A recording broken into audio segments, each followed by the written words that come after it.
Our next topic's texture and mark making. The word texture comes from the Latin textura, meaning weaving, and many textures like this, or this, have a woven quality. The first is a close-up of the Dürer woodcut we've seen before. The second, from an 1888 Van Gogh portrait of the postman Joseph Roulin. In common parlance, texture refers to the look and feel of a surface or material. In drawing, we use the word texture in three distinct but related ways. First, there's the actual 3D texture of the drawing itself. That's both look and feel. The surface we draw on can be rough or smooth. That's physical texture. And some drawing materials, like oil pastels, leave texture on the page that you could detect blindfolded. Next, there's visual texture. This is look only. A crazy scribble and a set of carefully ruled parallel lines are the same to the touch, though visually they have a different feel. This kind of visual texture is connected to artistic approach, and at times what we might call the artist's handwriting. Much of what we've studied so far has had to do with the nouns and verbs of drawing. It's a sphere or a block or a figure in a room. But physical and visual texture are adjectival. They qualify the nominal content. Texture can make it a fuzzy sphere, or a gleaming block on a table, or an anxious person in a room, and all this has a lot to do with the feel of a drawing. The third type of texture is related to the texture of the subject. Think hair versus skin, or wood versus marble, and some artists take great pains to simulate these kinds of textures in drawings and paintings, while others are more interested in the weave of the drawing itself. Let's look more closely at each of these types of texture. Today, actual texture plays a much greater role in painting than in drawing, but it has a significant place in drawing's history nonetheless. That very first drawing we looked at from the Blombos cave is a case in point. This is real 3D texture. You could close your eyes and feel the drawing with your fingertips. But it's also visual. The etched grooves consist of distinct planes. Those facing the light appear light, the others dark. The light lines make the dark ones feel darker, and vice versa, simultaneous contrast. So our eyes are drawn to these high contrast events. Before papyrus and paper, people scratched their drawings into rock. They're called petroglyphs, literally rock carvings, like the Anasazi newspaper rock in Utah. Drawing with incised lines has also been commonplace in ceramics. And with functional ceramics, the drawn elements are experienced through both sight and touch. Many types of printmaking, like woodcuts and engravings, depend on incised mark and line, though, as in the Dürer, we don't see 3D texture in the print. We would in the block used to make it. A number of 20th century artists used incised line as a drawing tool. Jean Dubuffet, for instance, drew with incised line in cement. But the most common way we experience actual texture in drawing is in the paper. As noted in an earlier lecture, paper can be very smooth, very rough, and any place in between. This pencil drawing by Lopez Garcia is on a relatively smooth paper. Pencil on smooth paper allows for fine detail. Note the pristine handling of edges and the very gentle gradations of value in the walls and ceilings. This wouldn't be possible on the paper Seurat uses here. It has too much tooth. Now, you've probably seen some of Seurat's paintings like this one, The Lighthouse at Honfleur. The method he developed, along with Paul Signac, is referred to as pointillism. You place small dabs of color one next to the other, say a red next to a blue. At a distance, they'll appear to combine to make a violet. Optical mixing. Color printers work the same way, using 4 inks: blue, yellow, red, and black, along with the white of the paper. The wide range of colors we see, often in very smooth transition, is an illusion. The reality is thousands of tiny little dots arranged in varying proportions. Now, Seurat wanted the same kind of optical mixing in his drawings. By choosing a paper with tooth, he could do this without having to make thousands of little dots. In effect, the paper did it for him. Drag the charcoal lightly over the surface, and the dark material catches on the high ground. The recessed part of the paper's texture remains white. Our eyes mix the black and white, and we see gray. The lighter the pressure, the lighter the gray. More pressure, darker gray. Push that charcoal into the paper's crevices, and you get robust darks. As we begin to consider texture, surface choice will play a compelling role. The second type of texture is purely visual texture. So far, we've applied value in a smooth and continuous way, and many artists like Antonio Lopez Garcia or Norman Lundin often use value just this way. These drawings are both physically and visually smooth. But we can use a wide variety of lines and marks to create optical value with a range of textures. The type of mark used to generate tonal value in the dur is called hatching. It's made of nothing more than line. Put the lines closer together for a dark gray, space them out for a lighter gray. Like Seurat's black and white dots, it's a type of optical value. If we look at a section of the back wall and compare it to the side plane of the gridded picture plane, we see that the marks themselves are similarly black, but by changing the spacing, Dürer makes the wall appear a dark gray and the side plane of the gridded picture plane a light gray. Same thing in the woman's hair. Away from the light, tighter spacing, darker value. In the light, wider spacing, lighter value. Looking higher up in the back wall, we note another technique, the use of discontinuous line to produce lighter value. Another factor affecting value is the number of hatch directions. On the thigh, we have a single hatch, tighter spaced away from the light, wider spaced toward the light. In contrast, look at the calf. Here we have two directions in the hatch, cross hatches, and this produces a darker optical gray. And he uses another trick. On the thigh, not all the hatches are of equal length. Some end before others, staggered hatching. The part closest to the light has less density of line, so it looks lighter. Another important factor in hatching is a hatch's direction. One common approach is to have the hatch follow the form like a cross contour. On the table leg, we get horizontals and verticals, the two axes of the table leg itself. On the artist's arm, two curvilinear directions, following the axes of the drape. Value changes that capture the play of light on planes already create the illusion of 3 dimensions on a 2-dimensional surface. Applying the value following the axis or axes of the form compounds the illusion.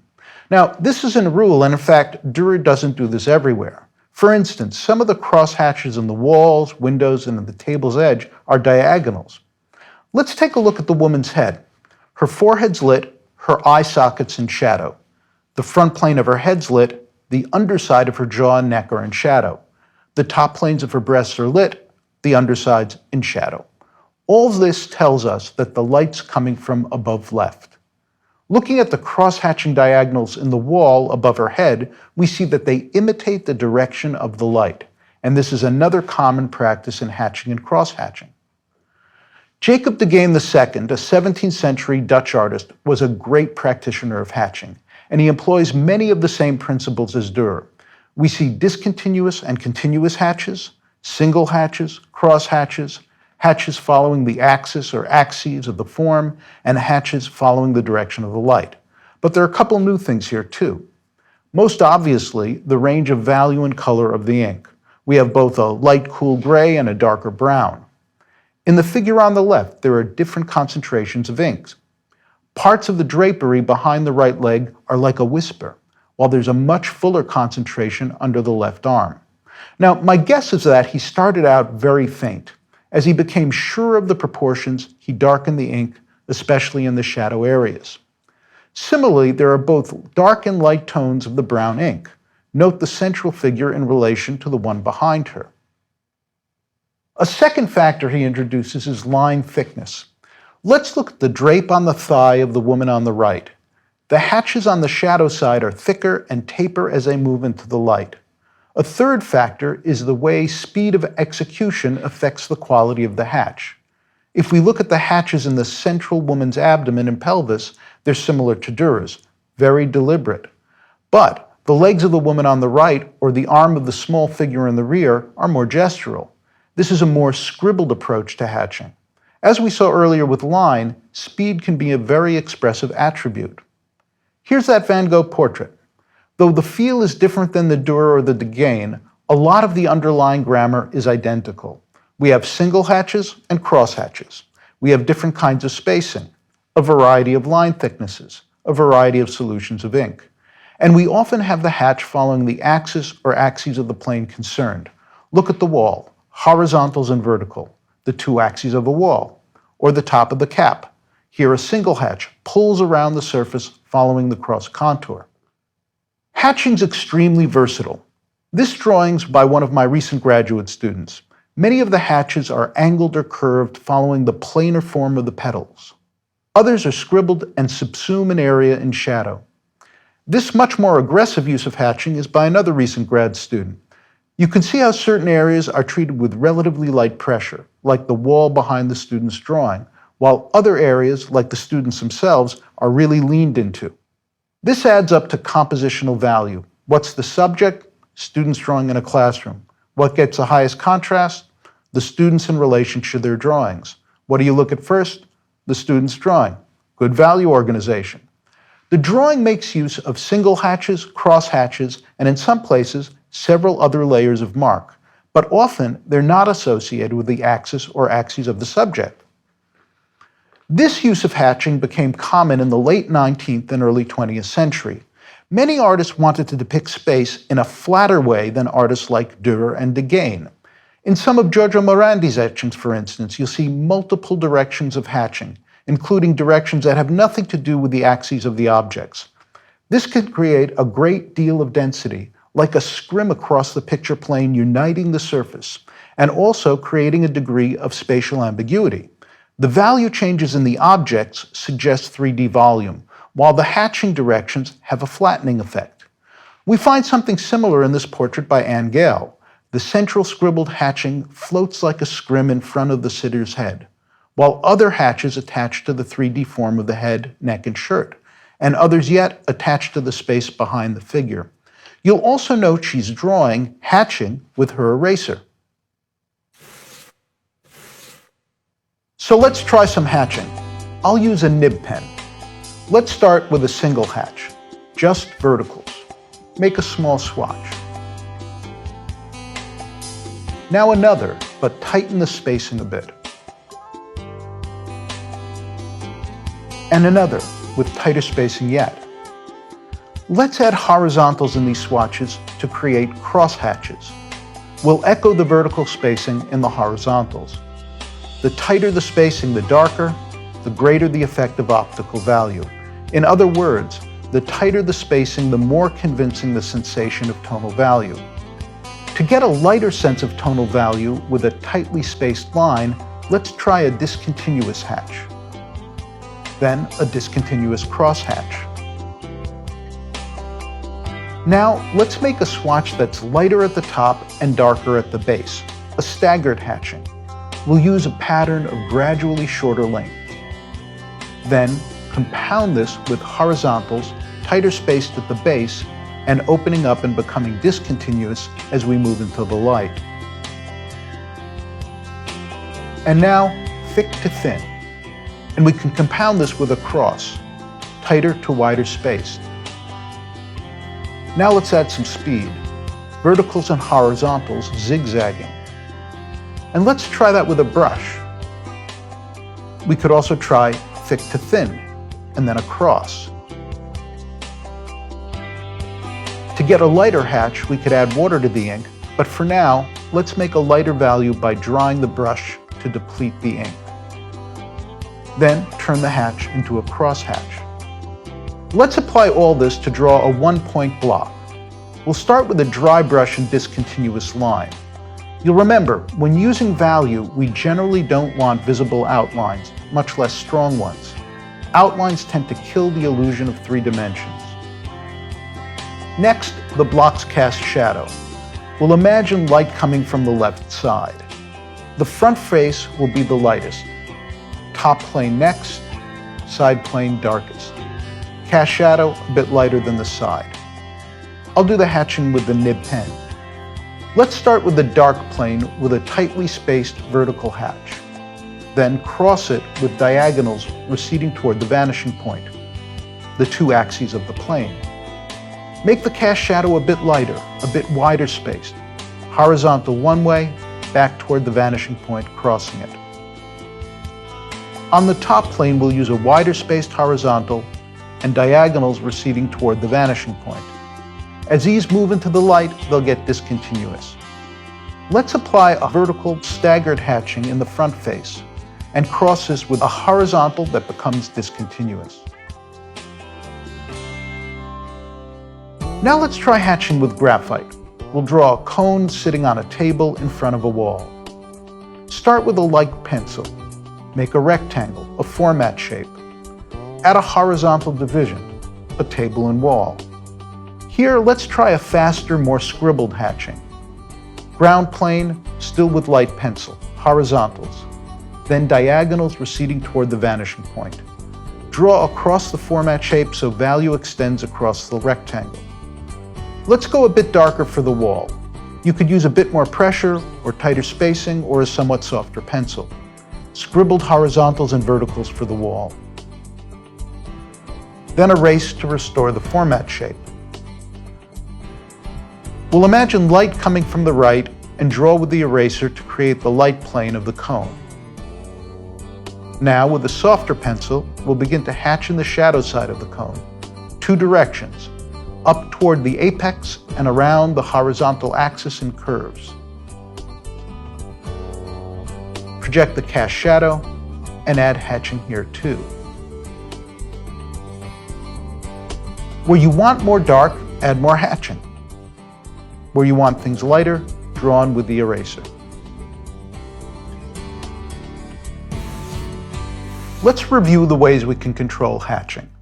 First, through spacing. Closer spacing equals darker, wider, lighter. Next, through the level of continuity or discontinuity of the lines. More continuous, darker. More discontinuous, lighter. Then, by varying the lengths of the lines moving into the light. Longer, darker. Shorter, lighter. And by varying the thickness of the line itself. Thicker, darker. Thinner, lighter. We can also change the tonal value of the material. To get lighter values, we can dry the brush or add water to the ink. With other materials like pencil or charcoal pencil, we can use a range from hard to soft. With all the materials, we can change the pressure as we draw. Lastly, we can increase the darkness and density of the hatch by increasing the number of directions. Another factor to remember is speed. We can hatch slow and controlled or rapidly, gesturally, or even in a scribbled manner. To enhance the sensation of three-dimensional form, we can follow the axis or axes of the form in the hatch. Another strategy is to let the hatching follow the direction of the light. Many of these strategies were employed in this student's drawing.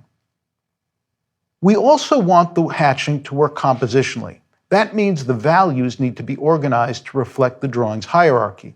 Here, the organization of value contrast makes the figure function as a general focus. The head is the focal point.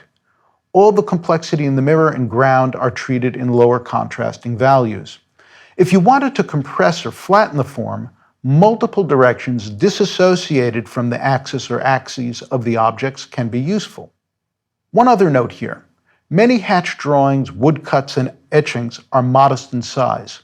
The Dürer, for example, is about 3 by 9 inches, the Degain about 10 by 13, the Van Gogh 12.5 by 9.5, the Morandi 4 3/4 by 6.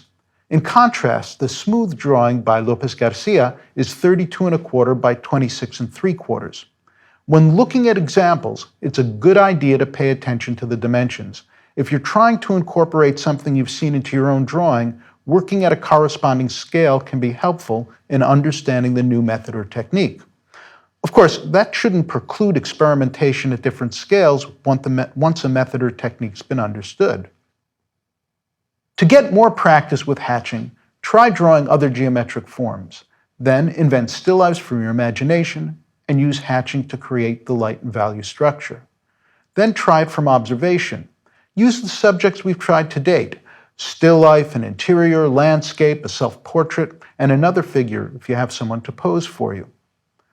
Hatching and cross-hatching are important modes of mark-making, but the catalog of human mark-making is vast.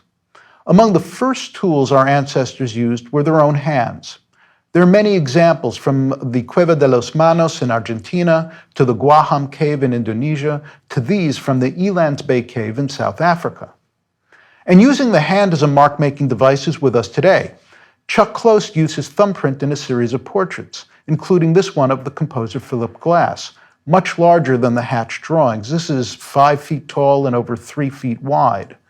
To get a sense of the scale, even in reproduction, well, we know how large a thumb is.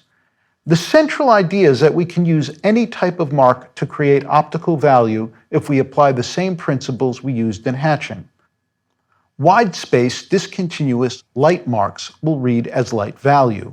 Dense and overlapping dark marks will yield a darker one. If you apply sophisticated visual thinking, finger painting will produce sophisticated results. Try this now. Lightly outline a dozen or more 1-inch squares. Fill each with a different kind of mark or optical value. Vary the density, continuity, and pressure to create different tones. If you get stuck, think adjectively. Make something smooth, then rough, hard, then soft, loud, then quiet. Give yourself a list of adjectives. Make textures that are delicate, sharp, scratchy, blunt, bushy, coarse, choppy, fuzzy, jagged, and fluffy. Then apply them to form, just like we did earlier with hatching, first with blocks and cones and then other objects and subjects. Here's a spoiler alert. I'm going to show some examples of swatches of marks, so see what you can invent before looking at these. Arthur Guptill was an artist and illustrator who wrote a number of books on drawing in the early to mid-20th century. In some of his books, he made extensive tables of marks. Here are just a couple. You'll find a full range of what he did in his books Rendering in Pencil and also in Rendering in Pen and Ink. He played with a variety of hatches and crosshatches and made other tones of closely spaced lines, dashes, and dots, as well as other less regular groupings of marks. And he worked through many of these in a host of gradations from light to dark. It's a great idea to keep a sketchbook of different kinds of marks. Start your own catalog, see how many you can invent. When using pencils, try a wide range from hard to soft. And remember to vary the sharpening. This will allow for a greater variety of mark. You could have single hatches, cross hatches, curving marks, wavy marks, stippled, scribbled, and irregular marks. In each case, the marks could be thin or thick, light or dark, short or long, slow or fast, and more rigid or flowing. As we've seen, marks need to be dark on a light ground. You can use your erasers to draw light marks on a marked or shaded ground. And try drawing with several pencils at once.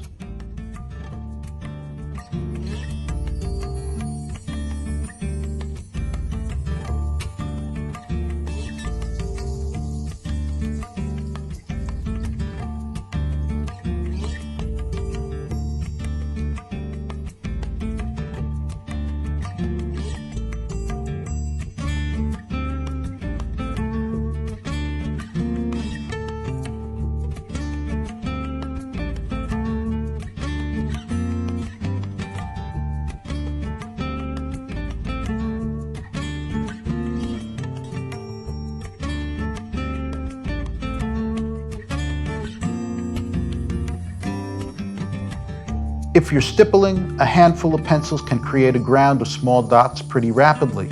I'm using all 22, but if you want it light, just use the H's, for dark, the B's. You can do similar things with ink using a bunch of sharpened chopsticks.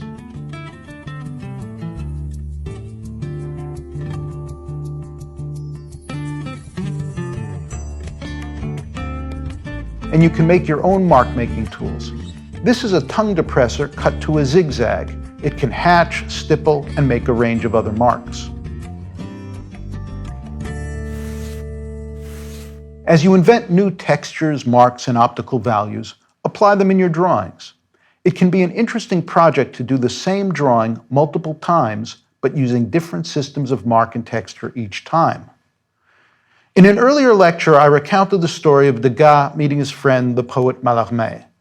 Degas, who was trying his hand at poetry at the time, remarked, "Your métier, your field, is hellishly difficult. I'm never able to really get at what I'm going for, and yet I'm so full of ideas." Mallarmé is reported to have responded, "My dear Degas, one doesn't make poetry out of ideas, you make poems out of words." And this applies here. At one level, drawings are nothing more than a collection of dots, dashes, stipples, smudges, ticks, blots, splatters, and scribbles. I'd like to return to some of the drawings we've looked at before, as well as a couple new ones, and pay special attention to how these artists use texture and mark.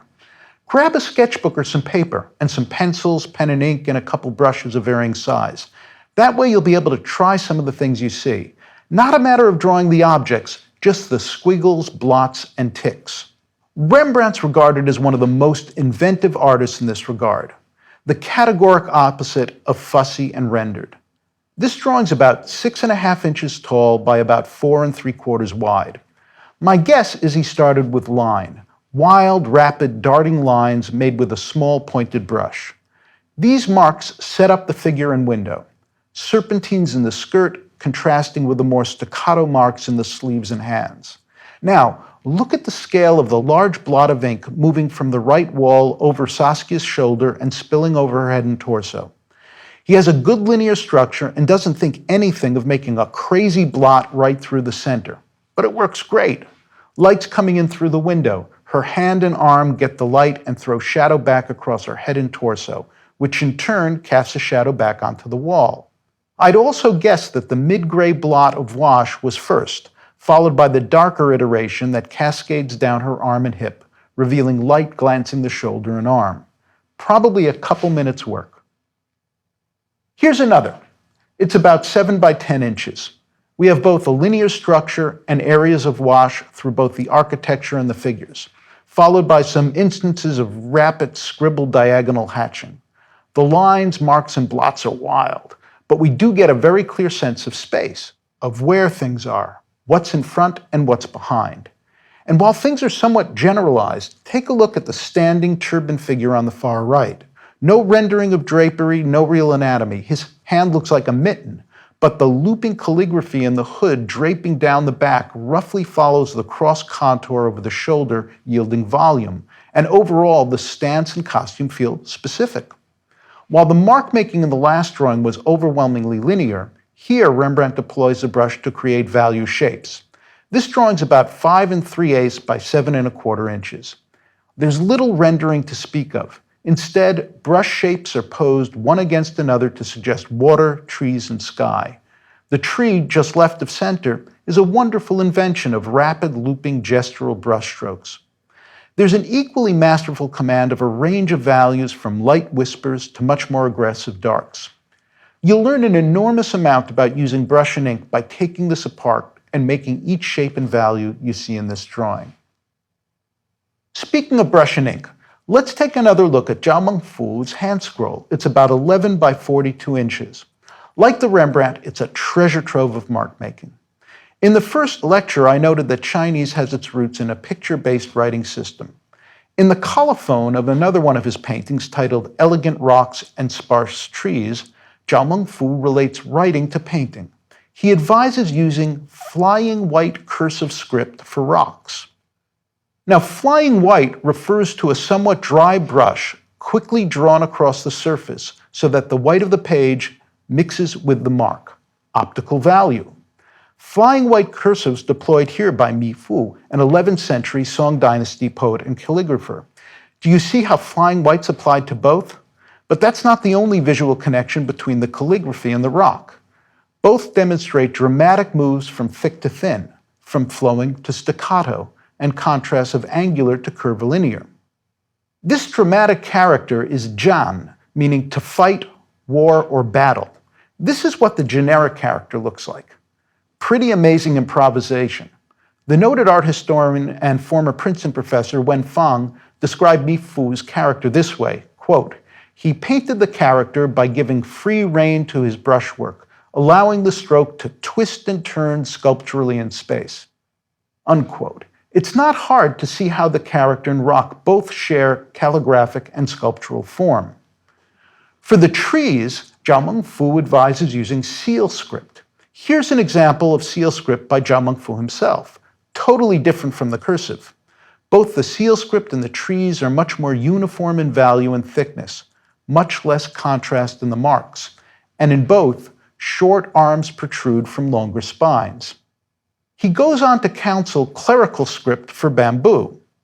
Here's an example of clerical script. It's a rubbing from a stele from the Eastern Han Dynasty. That's 25 to 220 CE. In contrast to the uniform stroke quality of seal script, here you'll note the many dart-like tapering strokes.